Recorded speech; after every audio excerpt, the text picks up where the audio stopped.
Welcome to online study classes. इस lecture में हम आपके साथ एसएससी एमटीएस 2013 का क्वेश्चन पेपर डिस्कस करने जा रहे हैं।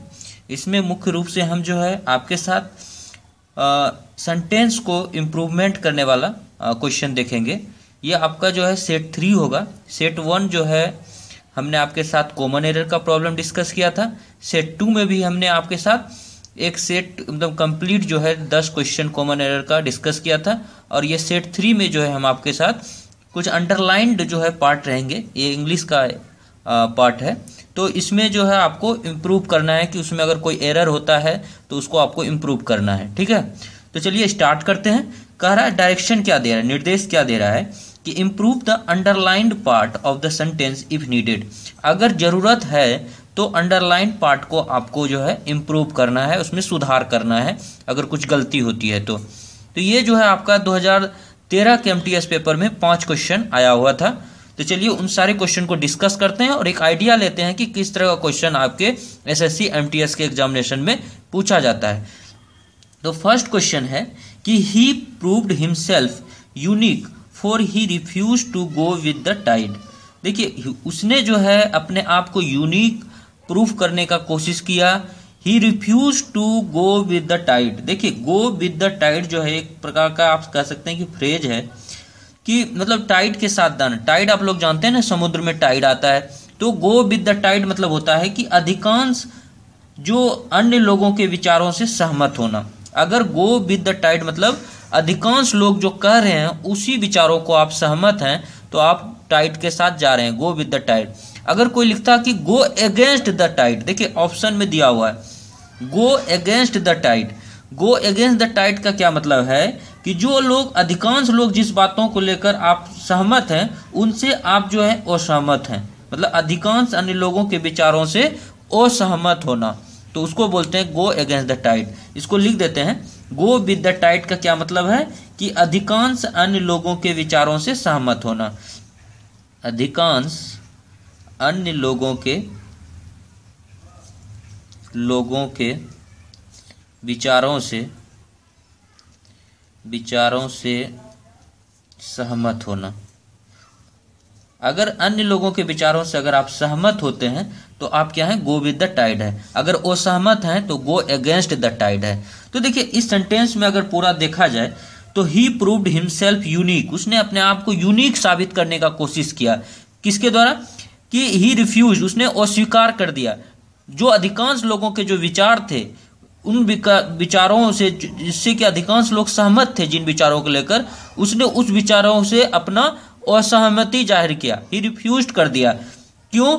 ताकि वो जो अपने आप को यूनिक साबित कर सके, अपने आप को मतलब हटके लोगों से, आम लोगों से हटकर साबित कर सके। तो इस सेंटेंस में देखिए गो विद द टाइड जो है एकदम बिल्कुल सही सेंटेंस है। मतलब इसमें गो विद द टाइड में गो इन द टाइड नहीं, ये तो इसका कोई मतलब ही नहीं है। Go in the tide, go against the tide, क्या ये हो सकता है क्या? उसने ऑलरेडी एक निगेटिव वर्ड का प्रयोग कर चुका है कि उसने अस्वीकार किया, असहमत किया, उसने नकारा, रिफ्यूज कर दिया। तो क्या नकारा कि आम लोगों की सहमति वाली बातों को उसने नकारा। तो यहाँ देखिए गो अगेंस्ट द टाइड, फिर मतलब इसका मतलब भी यही होता है कि अधिकांश अन्य लोगों के विचारों से असहमत होना। तो दो बार इसने असहमत किया, अन्य लोगों के विचारों का असहमत किया। इस तरह का सेंटेंस मतलब सही नहीं होगा। तो ये बी जो है आपका ये भी गलत हो जाएगा। तो ये आपका गो विद द टाइड जो है आपका एकदम अप्रोप्रिएट यहाँ सूट कर रहा है। गो बाय द टाइड का भी कोई मतलब नहीं है। तो नो इम्प्रूवमेंट, इस सेंटेंस में कोई भी आपका इम्प्रूवमेंट नहीं होगा। ये सेंटेंस आपका एकदम बिल्कुल सही है। चलिए सेकेंड क्वेश्चन में देखते हैं। The building you are talking about is not existing. जिस बिल्डिंग की बात तुम कर रहे हो वो बिल्डिंग एग्जिस्ट नहीं कर रहा है। ठीक है, ये क्वेश्चन ये कह रहा है। तो देखिए अंडरलाइन पार्ट ये है, इस पार्ट में हमको केवल फोकस करना है कि क्या इस पार्ट में इंप्रूवमेंट हो सकता है। तो पहला ऑप्शन है have not been existing, does not exist, has not been existing, no improvement. देखिए the building you are talking about is not existing, जो एग्जिस्ट वर्ड है, एग्जिस्ट का मतलब क्या होता है कि अस्तित्व में होना। कोई भी चीज अगर अस्तित्व में है तो उसका मतलब होता है एग्जिस्ट। तो देखिए यहाँ पर जो एग्जिस्टिंग वर्ड है, ये जो एग्जिस्ट वर्ड है, ये एग्जिस्ट वर्ड कभी भी जो है कंटिन्यूअस टेंस में यूज नहीं होता है। एग्जिस्ट का खुद ही मतलब है कि अस्तित्व में होना, तो ये जो आपका कंटिन्यूअस टेंस में प्रयोग में नहीं लाया जाता है। तो इज नॉट, ये जो लगाना, ये वर्ड जो है आपका इज नॉट एग्जिस्टिंग, ये जो है वर्ड अपने आप में एक गलत है। ये जो है कंटिन्यूअस टेंस में एग्जिस्ट वर्ड का कंटिन्यूअस टेंस में प्रयोग नहीं होता है। कंटिन्यूअस टेंस के बदले जो है ये सिंपल टेंस में प्रयोग होता है। किस में होता है? सिंपल टेंस में प्रयोग होता है। तो आप यहाँ जो है डज नॉट एग्जिस्ट, ये जो है सिंपल टेंस में है, तो ये प्रयोग में लाया जाएगा, तो डज नॉट एग्जिस्ट हो जाएगा यहाँ पर। ये जो है आपका नहीं होगा, ये भी नहीं होगा।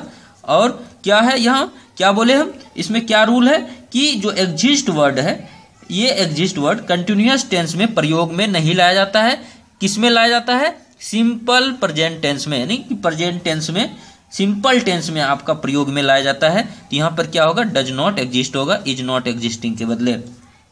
जैसे एक एग्जांपल देते हैं कि the custom of arrange marriage still exist in many countries. तो यहाँ देखिए क्या है, the custom of arrange marriage still exist होगा यहाँ पर in many country. Is existing नहीं होता है, एग्जिस्टिंग यूज नहीं कीजिएगा, कंटिन्यूअस में एग्जिस्ट वर्ड का प्रयोग नहीं होता है। तो ये जो है डज नॉट एग्जिस्ट होगा इस क्वेश्चन में। चलिए नेक्स्ट चलते हैं।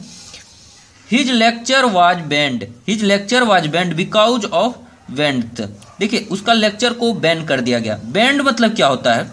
ये बैंड का अगर देखा जाए तो मतलब होता है कि किसी चीज का अगर ऑफिशियली आधा कह सकते हैं कि आधिकारिक तौर पर किसी चीज पर प्रतिबंध लगा देते हैं, प्रतिबंध घोषित कर देते हैं। जैसे एनडीटीवी को सरकार ने जो है एक दिन के लिए बैन का घोषणा कर दिया था। तो वो क्या हुआ?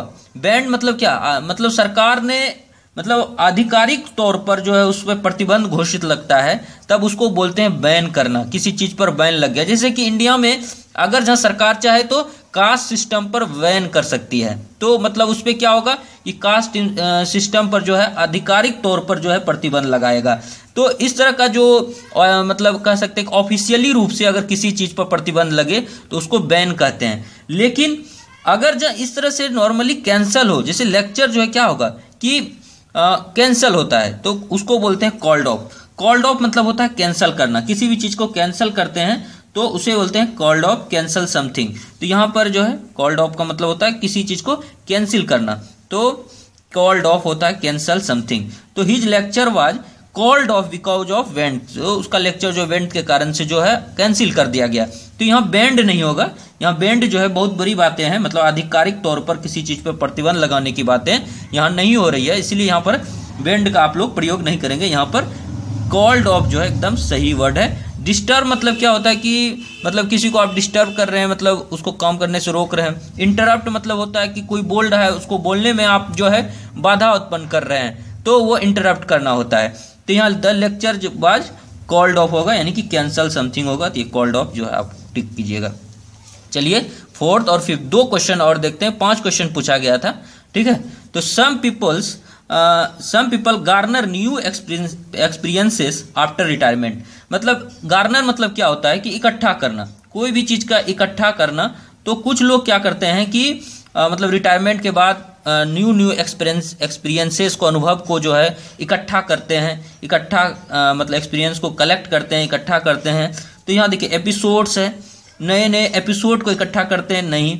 इवेंट्स नहीं, हैपनिंग नहीं, तो नो इम्प्रूवमेंट। इसमें जो एक्सपीरियंस ही इकट्ठा करते हैं, कुछ लोग क्या करते हैं नए नए एक्सपीरियंस को इकट्ठा करते हैं रिटायरमेंट के बाद, इसमें कोई भी इंप्रूवमेंट नहीं होगा। The deaf man asked me to speak up. Speak up मतलब क्या होता है कि जोर से बोलना, कोई चीज को जोर से बोलना होता है स्पीक अप, तो जोर से बोलना इसका मतलब होगा। तो स्पीक इन ये नहीं होगा, मतलब बहरे आदमी ने कहा, एक आदमी से कहा कि वो जोर से बोले, स्पीकअप करे, जोर से बोले। तो यहाँ स्पीक इन नहीं, स्पीक इन टू ये भी नहीं होगा, स्पीक डाउन नहीं, मतलब ये स्पीकअप जो है अपने आप में ही सही वर्ड है जोर से बोलने के लिए। बहरे आदमी जो नहीं सुन पाता है वो लोग क्या बोलेगा कि जोर से आप बोलिए, तो यहाँ पर जो है कोई भी इंप्रूवमेंट नहीं होगा। तो thank you so much friend for watching this video. आपको ये वीडियो कैसा लगा आप कमेंट बॉक्स में लिखिएगा। अगर आपको ये वीडियो अच्छा लगा तो आप लोग जो है ऑनलाइन स्टडी चैनल्स को सब्सक्राइब कर सकते हैं, इस वीडियो को लाइक कर सकते हैं, इस वीडियो को शेयर कर सकते हैं। Thank you so much friend for watching this video. Thank you so much.